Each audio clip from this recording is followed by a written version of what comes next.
जादुई पेंसिल और टोपी। दीनापुर नाम का एक सुंदर नगर था। नगर में सभी लोग सुखी व संपन्न थे, सिवाय एक आदमी के। उसका नाम था जगमोहन चित्रकार। जगमोहन अपनी चित्रकला बनाता था। उन्हीं चित्रकला को बनाकर वो बेचता था। कभी एक दो कला उसकी बिक जाती तो कभी खाली हाथ ही उसे घर आना पड़ता था।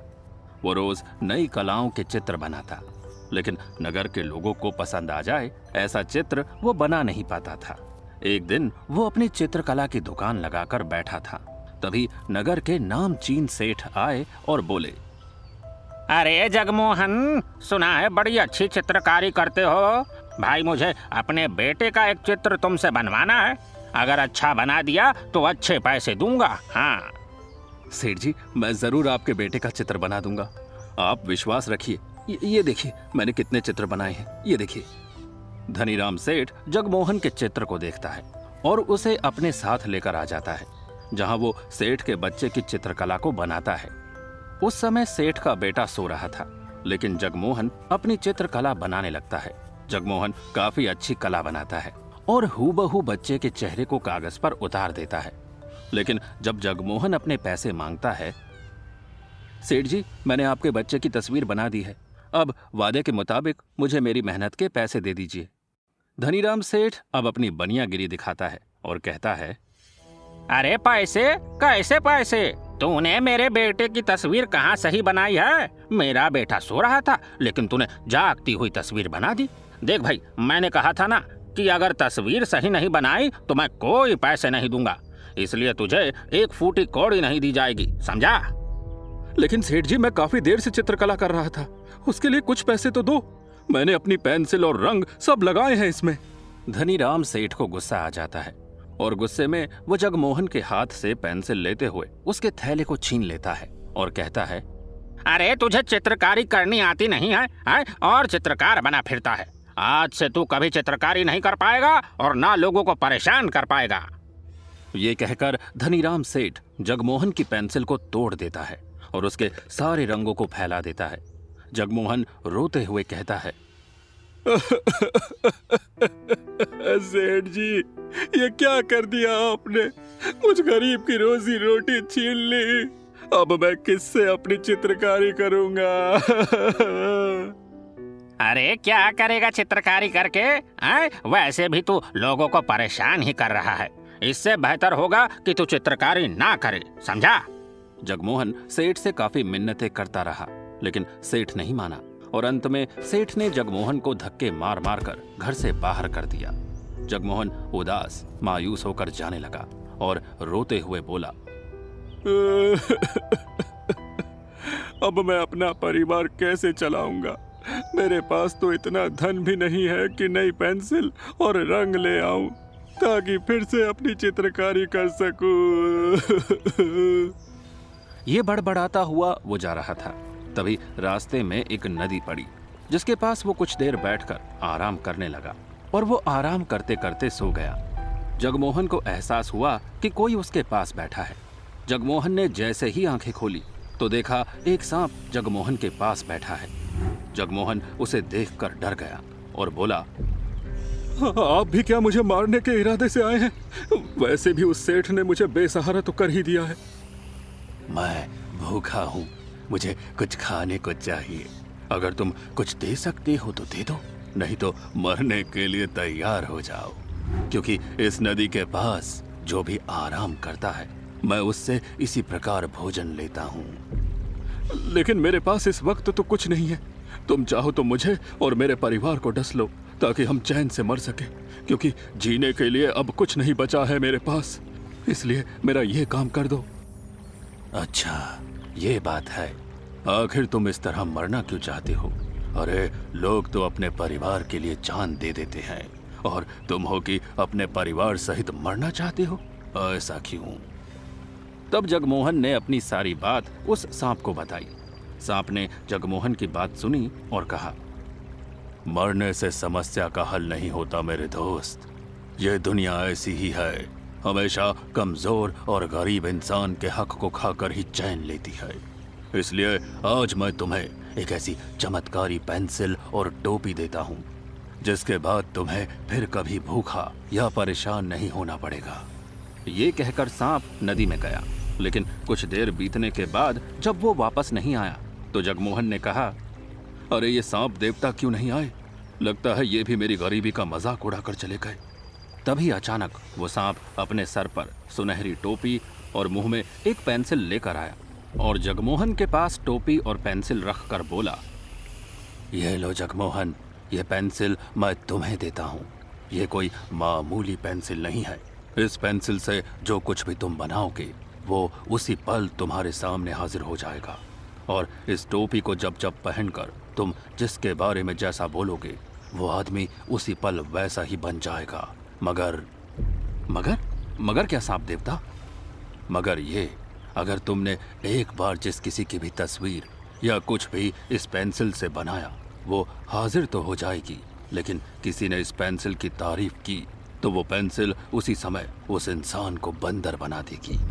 इसलिए ध्यान रखना, इस पेंसिल से ऐसी चीज बनाना जिससे तारीफ सिर्फ उसी चीज की हो, ना कि पेंसिल की।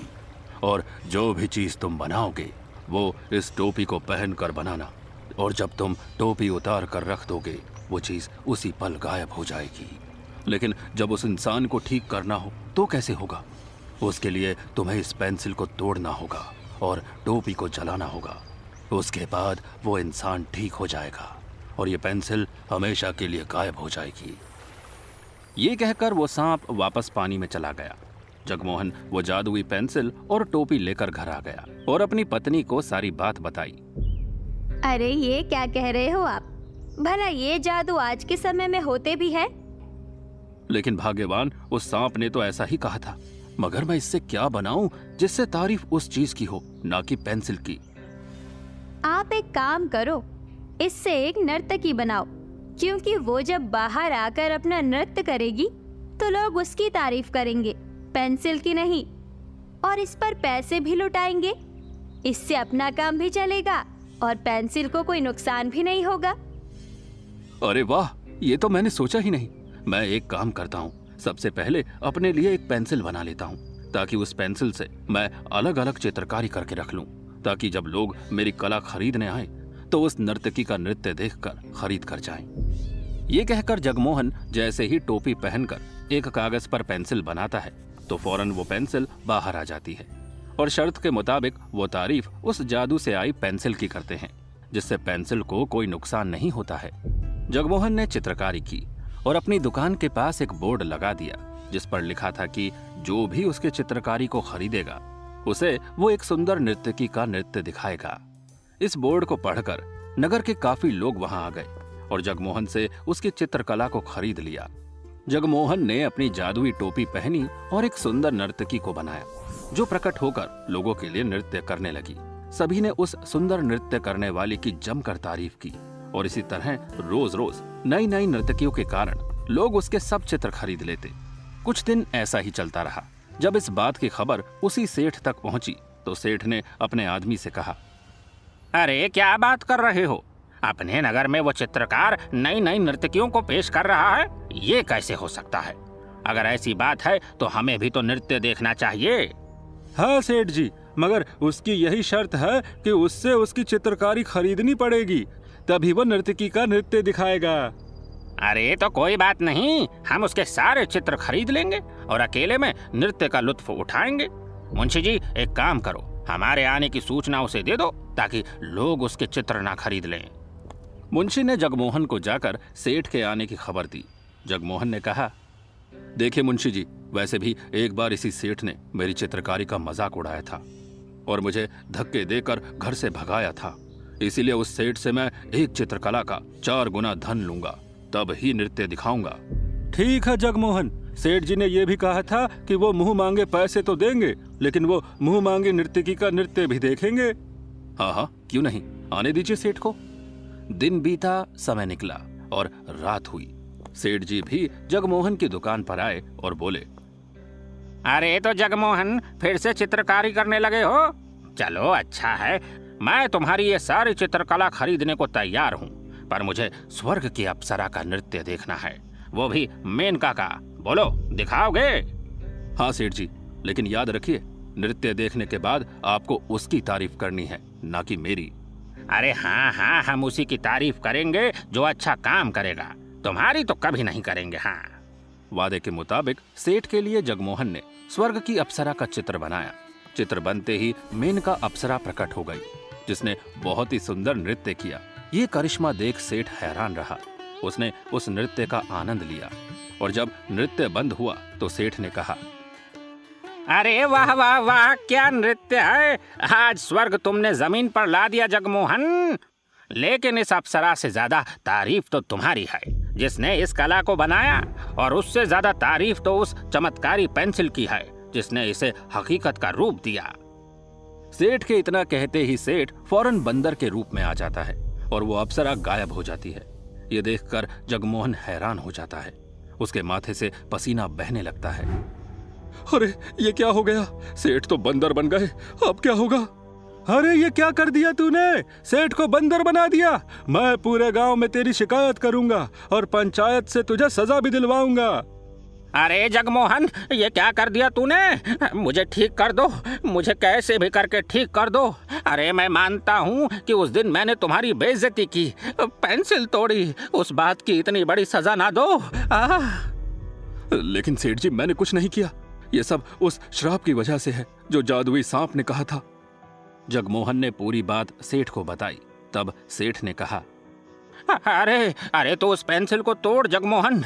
मैं तुम्हें वचन देता हूँ, तुम्हें जिंदगी भर अपने यहाँ काम दूंगा और ज्यादा पैसे भी।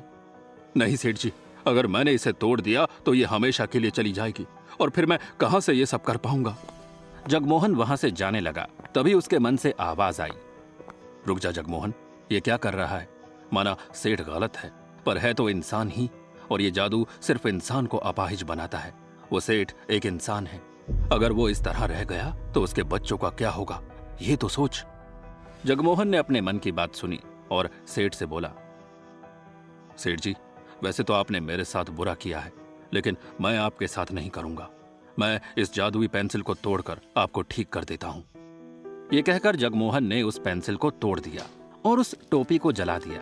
कुछ पल बाद वो सेठ ठीक हो गया और जगमोहन के पैरों में गिर गया। अरे जगमोहन, मुझे माफ कर दो। आज तुमने मेरे लिए इतनी कीमती चीज का बलिदान कर दिया। शायद मैं तुम्हारी जगह होता तो ये नहीं करता। वाकई में तुम हाथ के ही नहीं, दिल के भी असली चित्रकार हो। सेठ जी, मैं चित्र ही नहीं बनाता, मैं इंसान को इंसान समझता हूँ। आप मेरे अपने थे। जादू क्या है, आज है कल नहीं। अरे हमें तो इस धरती पर रहना है। ईश्वर ने हमें हाथ में इतना अच्छा जादू दिया है तो मैं उससे ही कमा खा लूंगा। मुझे उस पेंसिल की क्या जरूरत थी। जगमोहन की बात सुनकर सेठ ने उसे गले लगा लिया और जगमोहन को अपने यहाँ काम भी दिया। एक दिन जगमोहन उसी नदी के पास गया और आराम करने लगा। तभी वो सांप प्रकट हुआ और बोला, अरे तुम आज फिर यहाँ? मैंने तुम्हें जो जादुई पेंसिल और टोपी दी थी वो सही से काम तो कर रही है ना? हाँ, सही काम कर रही थी, लेकिन किसी की वजह से वो गायब हो गई, क्योंकि किसी की जान पर बनाई थी। तो क्या हुआ? मरने देते उस पेंसिल को क्यों तोड़ दिया? मैंने कहा था ना कि दुनिया ऐसी होती है। फिर भी दुनिया चाहे कैसी हो, पर जब एक इंसान परेशान या संकट में आए तब उस वक्त हमें अपने बारे में नहीं सोचना चाहिए, उस इंसान की मदद करनी चाहिए। और मैंने भी वही किया। मैं तो यहाँ बस यही कहने आया था कि मेरे अलावा और कोई इस नदी के पास आराम करने आए तो किसी को वो पेंसिल टोपी मत देना, क्योंकि ये जादू या धन इंसान को इंसानियत भुलाने का काम करता है और यहीं से इंसान अपने गलत कर्मों को जन्म देता है। जगमोहन की बात सुनकर सांप ने कहा, वाह जगमोहन वाह, आज तुमने साबित किया है कि वाकई में तुम महान हो, जो हाथ में कीमती चीज होते हुए भी एक इंसान के लिए कुर्बान कर दी।